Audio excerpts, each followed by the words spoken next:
Baik, Assalamualaikum dan salam sejahtera. Kita sambung kelas kita untuk pelajaran seterusnya, iaitu daya perluan pada objek dalam pelbagai gerakan. Baik, sama ada objek itu bergerak ataupun tidak bergerak, kita tengok contoh dia lah. Kita tengok contoh yang pertama. Okey, baik. Buku yang tidak bergerak. Okey, baik. Walaupun dia tidak bergerak, namun pada buku ni terdapat daya-daya yang tidak pada ni, iaitu apabila kita berada di bumi, kita dikenakan oleh daya graviti bumi menarik kita ke bawah. Di sini menarik buku ke bawah, maksudnya dia ada satu berat ke bawah lah, berat ke bawah W. Dan kenapa buku ni tidak bergerak ke bawah walaupun ada daya menarik ke bawah? Kerana dia letak atas meja dan meja ni menggunakan satu daya ataupun tindak balas normal R ke atas. Mana tindak balas normal ini dan berat ke bawah ini adalah nilainya sama, sebab tu dia tak bergerak. Ataupun kalau kita buat daya paduan sebelum ni 20 ke atas 20 ke bawah, hasil tambah dia ialah 0, kosong Newton. Maksud hasil tambah dia, daya paduan dia, daya bersih dia ialah kosong, tak tahu ke atas atau ke bawah, tak ada nilai kan. Sebab tu dia tetap pegun di atas meja. Walaupun tak bergerak, dia ada daya yang bertindak ke atas dia lah. Okay, seperti juga yang gambar rajah sebelah ni, dia ada gambar rajah jasad bebas. So, sama juga, dia ada berat ke bawah, ada normal ke atas, dan normal ni dia tak selari dengan W bawah ni, kerana normal ini dia serenjang dengan permukaan objek tu bersentuhan lah, dan ada daya-daya terlibat. Baik, di sini juga trailer ni pun sama, ada berat ke bawah, ada tindak balas normal ke atas, berat ke bawah, tindak balas normal ke atas. Daya enjin load trailer ni bergerak ke depan, dan bila suatu objek bergerak, dia akan ada satu daya ke belakang, panggil daya geseran bila dia bersentuh. Okay, baik. Jadi roket ni dia ada daya tujah ke atas apabila roket meletup, dia akan ada nak mengatasi berat roket. Berat roket sentiasa bergerak ke bawah. Dan kenapa dia boleh bergerak ke atas? Maksudnya apa? Maksudnya kat sini daya tujah roket ke atas dan berat ke bawah dalam keadaan tidak sama macam buku tadi. Saya buat contoh, kalau contoh sajalah 100 Newton, nilai berat ke bawah ni contoh saja mestilah lebih rendah, 80 Newton contoh. So kat sini kita akan dapati bahawa ada daya bersih 100 ke atas, 80 ke bawah. So kita akan dapati bahawa ada 20 perbezaan. 20 tu ke mana? 20 tu ke atas. Itu menyebabkan objek ini bergerak naik ke atas dalam arah gerakan ini. Itu dipanggil daya paduan juga. Hasil tambah dua daya ni menghasilkan satu daya ke atas. Okey, baik. Maksudnya setiap daya, setiap objek sama ada bergerak atau tidak, dia akan ada beberapa daya yang bertindak pada dia lah, yang akan mempengaruhi dia. Okey, baik. So kita tengok pada contoh-contoh yang ada dekat dalam buku ni. Okey. Sini nyatakan hukum gerakan Newton kedua boleh diungkap sebagai FMMA. Jika suatu objek mengalami beberapa daya pada satu masa. Okey, baik. So kita tengok ada 3 situasi kat sini. Okey, tiga-tiga ni melibatkan adanya daya yang terlibat. Okey, baik. Objek yang pertama, situasi pertama, objek dalam keadaan pegun. Yang mana laju sifar, percontohan sifar memanglah laju sifar maksudnya kereta ni tidak bergerak. Bila kereta tidak bergerak, bermaksud dia ada percontohan lah. Okey, baik.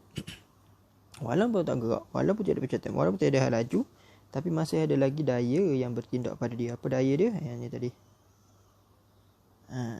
Berat ke bawah dan normal ke atas. Baik, dia memang tak gerak depan lah. Tapi nak beritahunya di sini ada permukaan jalan raya, dia bersentuhan, berat ke bawah dan juga normal ke atas adalah sama. Maksudnya daya paduan dia adalah sifar. Baik. Ini berat kereta dan tidak boleh normal.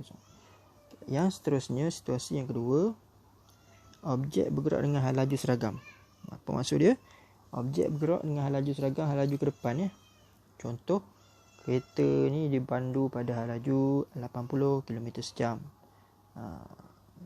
1 saat, 2 saat, 3 saat, 10 saat dipandu pada hal laju yang sama saja, 80 sahaja. Baik, itu maksudnya hal laju seragam. Bila hal laju seragam, tidak akan ada perubahan hal laju. Bila tiada perubahan hal laju, pecutan sifar. Apa maksud pecutan sifar? Dikata kat sini, F sama dengan sifar. Apa maksud dia? Okey, baik. Kita rujuk balik formula ni. F sama MA. F sama dengan MA. Okey, pecutan sifar. Kenapa pecutan sifar? Hal laju tiada. So, M, apa-apa M darab dengan nilai sifar akan hasilkan nilai sifar. So, kita akan dapat F kat sini, nilai dia sifar Newton. Sifar Newton. Bila sifar Newton bermaksud tidak ada daya bersih ataupun hasil tambah. Semua daya yang terlibat adalah sifar. Okay, kat sini kita tengok dalam dua paksi lah. R dengan W ni sentiasa sama macam atas ni. T dengan F. FR ini dipanggil sebagai daya geseran ataupun daya seretan di sini. Maksudnya apa? Daya tujah ke hadapan dan seretan ke belakang, nilai dia sama. Contoh, kita ambil nilai ke depan ni 100. Berapa nilai ke belakang? Mestilah juga nilai dia 100. Okey, baik. Maksudnya apa? Walaupun dia bergerak, tetapi daya dia sifar lah kat sini, sebabnya daya ke depan dan ke belakang dia sifar. Maaf, 100. Okay, baik, situasi seterusnya adalah yang situasi ketiga, objek bergerak dengan pecutan seragam. Maksudnya apa? Dia ada nilai pecutan. Apa maksud ada nilai pecutan kat sini? Okey, baik. Kat sini nyatakan hal laju semakin bertambah. Pecutan tidak lagi sifar. Daya paduan tidak lagi sifar. Maksudnya dia ada daya paduan, ada nilai dia. Okay, baik, kita tengok contoh di sini. R dengan W. Okey, nilai ni samalah, tak berubah lah. Okay, baik, sebab nilai R adalah sama dengan nilai berat kereta ke bawah. Okay, baik, kat sini yang tidak sama kerana apa? Bila hal laju semakin bertambah. Contoh, saat pertama dia gerak 80 kmj. Saat kedua ataupun saat seterusnya dia bertambah 90, 100. Okey, baik. So, bila bertambahnya hal laju, bermaksud adanya pecutan. Bila ada pecutan, okey, ada nilai pada ni. Contoh, kita ambil nilai pecutan kat sini. Total. Contoh sajalah. 2 meter saat. Contoh. Okey, baik. So, bila kita masukkan dalam ni, F sama dengan MA. A di sini ada nilai. Apa-apa nilai M darab dengan nilai contoh 2 tadi kan. Dia akan ada nilai lah di sini. So, nilai inilah akan jadi nilai F. Sebab tu F di sini tidak kosong.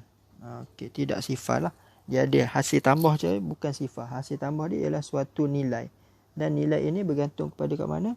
Kepada arah gerakan. Dan di sini kalau kita tengok kat sini, dia bergerak ke depan. Bila dia bergerak ke depan bermaksud T dia lebih besar daripada R. R dia pendek je. R resisten dia. Maksudnya dia bergerak ke depan dengan daya bersih ke depan. Dengan suatu nilai. Sebab tu dia bergerak ke depan. Sebab apa? Dia ada nilai F. Sebab apa ada nilai F? Kerana dia ada nilai A.